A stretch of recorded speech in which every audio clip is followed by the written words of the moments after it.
Hi friends, my name is Sabrina Brandon and I help busy families ditch takeout and get healthy meals on the table without stress and overwhelm.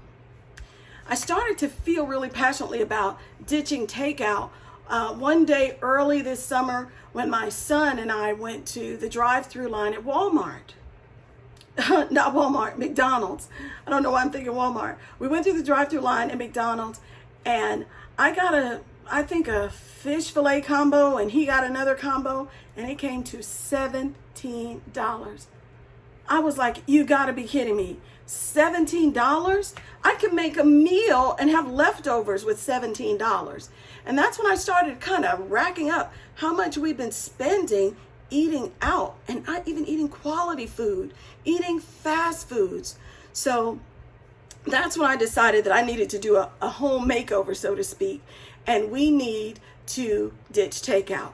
So over the course of the summer, I've been really looking into different tips and techniques, and I want to share those with you. So one of the things that I discovered quite by accident is the Costco rotisserie chicken. So these are some of the biggest rotisserie chickens that I've seen, and they are only $4.99. Now, you'd be hard pressed to buy a fresh chicken and cook it for $4.99. So this is an amazing deal. Now, so what I discovered is that if I could buy 2 rotisserie chickens, I could get at least 5 meals out of it. So that's $10 and enough protein for 5 meals. I don't know about you, but that sounds like a win in my book. So let me move my camera and let me show you how we're going to turn 2 rotisserie chickens into enough protein for 5 meals. All right, so I'm going to adjust my camera so that you can see what I'm doing and get us into a good position here. All right, I've got 2 chickens and we're gonna get started. I'm gonna start with just the first one and put some gloves on because I hate the feel of chicken in my hands like that. Just gonna get a pair of gloves here. Now, the first thing you're gonna notice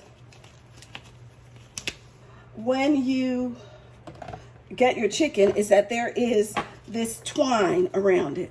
So you're gonna just snip this twine. Now, I will tell you, my chicken has been in the refrigerator overnight because I went grocery shopping yesterday. That twine goes all the way around to the wings, and you snip that. And then for the first meal, what I do is let me grab a knife.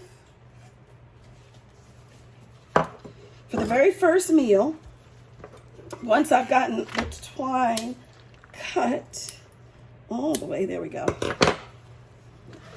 I cut off the leg and the thigh, okay? Get that off there. Cut off the legs and the thighs. Because my chicken is very cold, my pieces aren't coming off as easily as they otherwise might. But here we go. Leg and the thigh. And I'm going to put that in a baking dish. Opposite side, we do the same. When your chicken is warm, it pulls apart very easily. Second one. And then we're going to take the wings. And I cut the string. There we go. The wings are going to go here.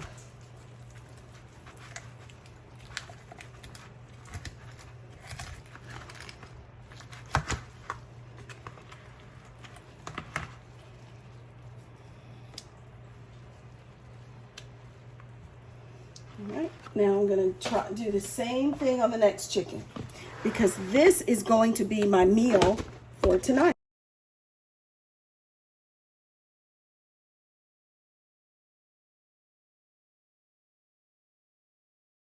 Got all the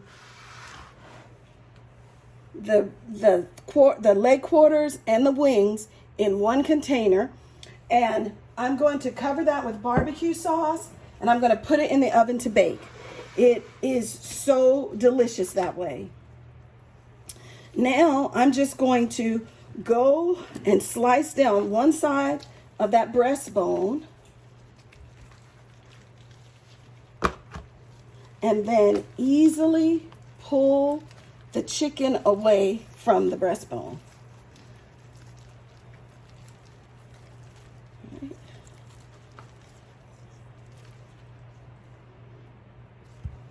And I'm putting it in a bowl behind me. I'm not putting in any of the skin because we're going to shred this chicken and we don't want the skin in that. Any of the meat that I can easily take away, we're going to add that to our bowl. Now we're going to go to the other side and we're going to do the same thing.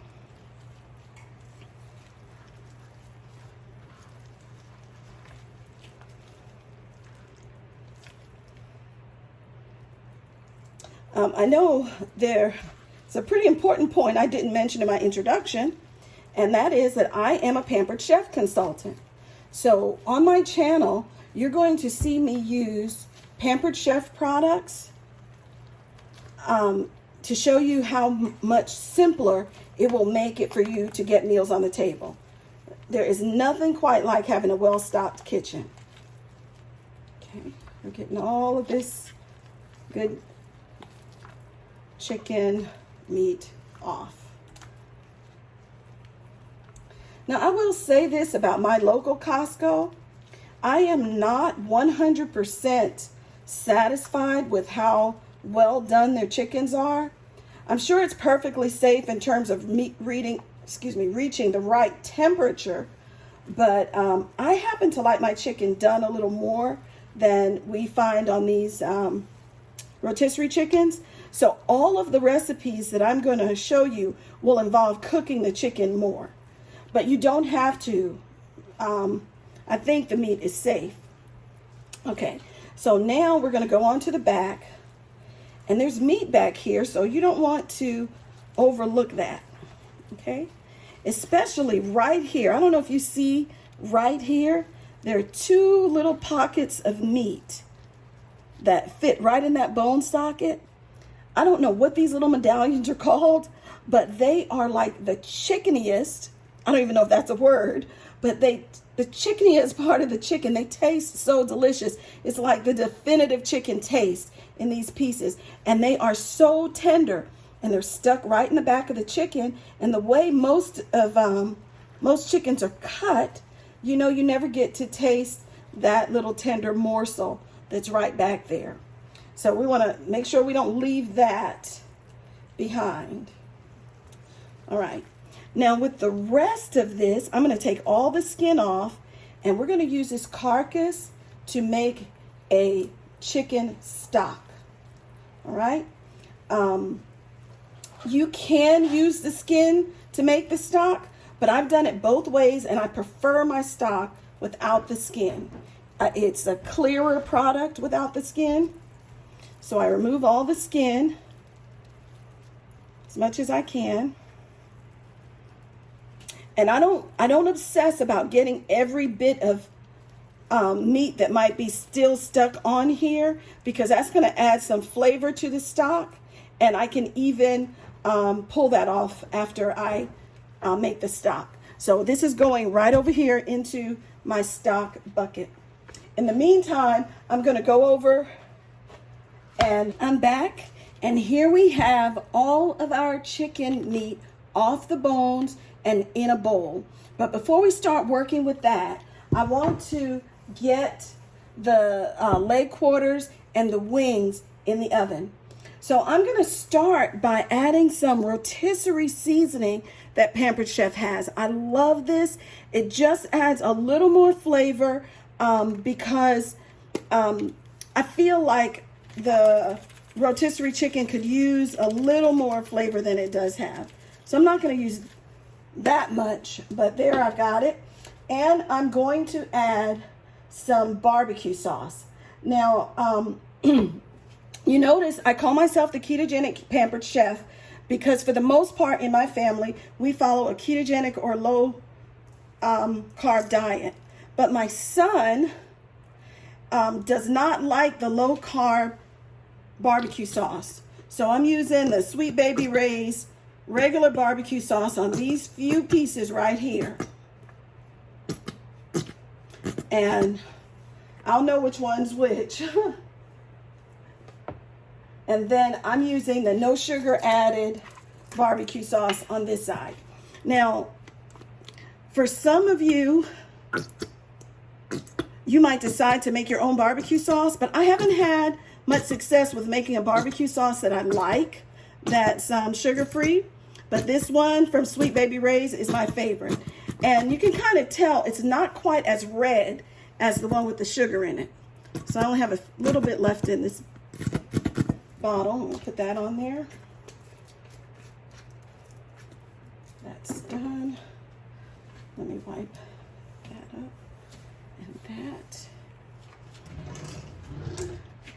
And let me just brush on the sauce.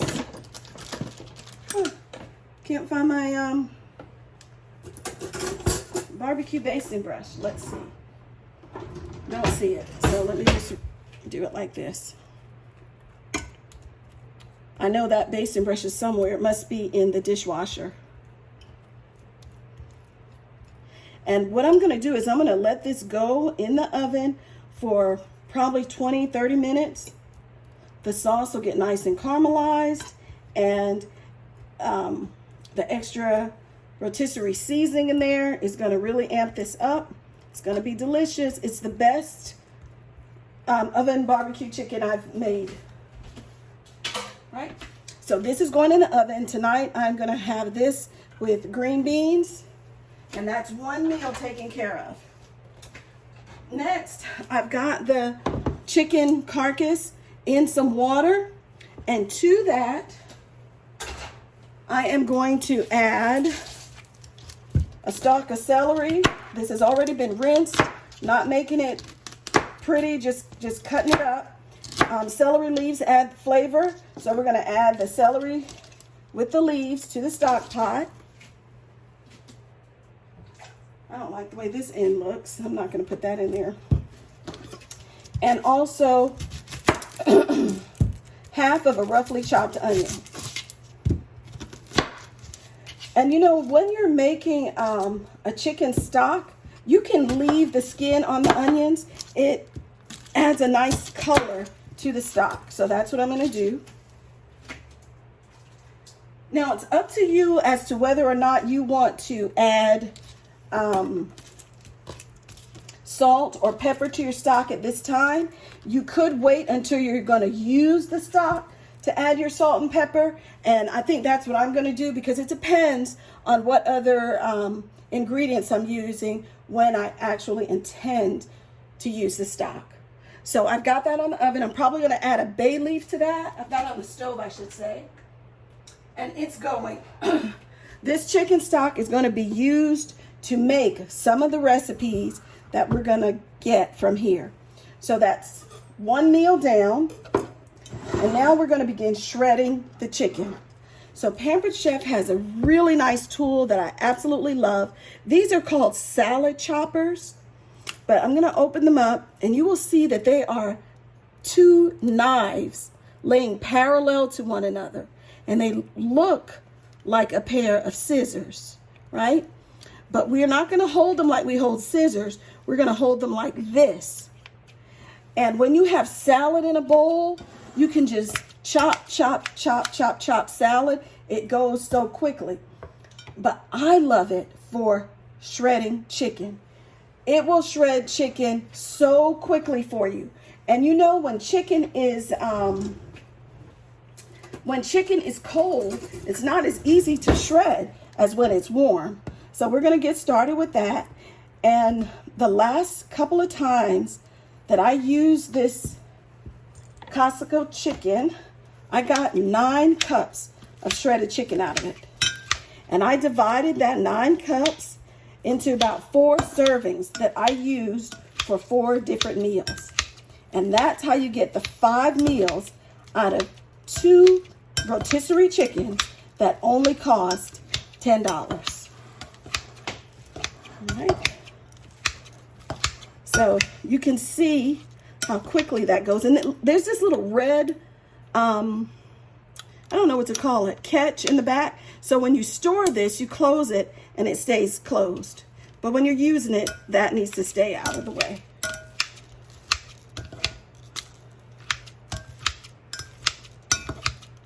And you just chop it as much or as little as you like. Make sure you get all down at the bottom of your bowl.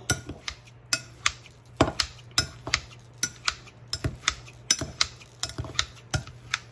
we go. I like that. So then the next thing we're going to do is store them. So I like to store my food in glass containers. I recently started slowly investing in glass containers because they're safer health-wise. You know, in our environment, we're exposed to so many toxins, and lots of plastics in the foods, in containers leach into our foods. So this is just one area. I'm not a fanatic about everything, but this is one area that I can control. And I also like that I no longer have to worry about food smells remaining in the container.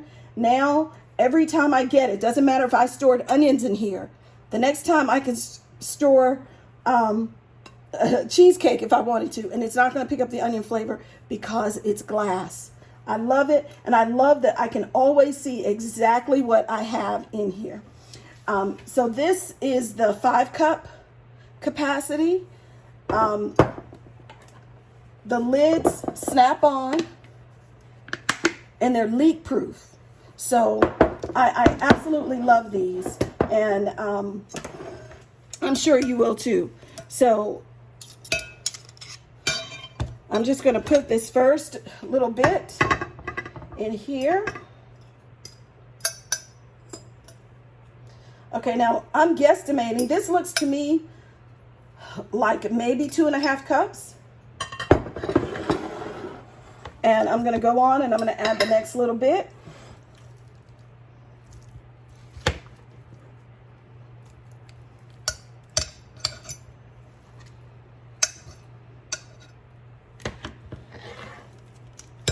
And I'm going to chop.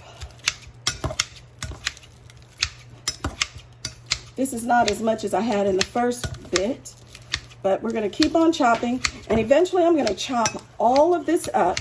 And when it's all done, I'm going to show you what it looks like. Okay? All right. So I have finished chopping up the chicken, and this is what we got. There are just a ton of different things you can do with shredded chicken. So what I'm going to do is I'm going to link in the comment area a link to my Pinterest page where you can go and you can find, you know, tons of different recipes that you can use for your shredded chicken to find something that you like and that you think your family is going to enjoy.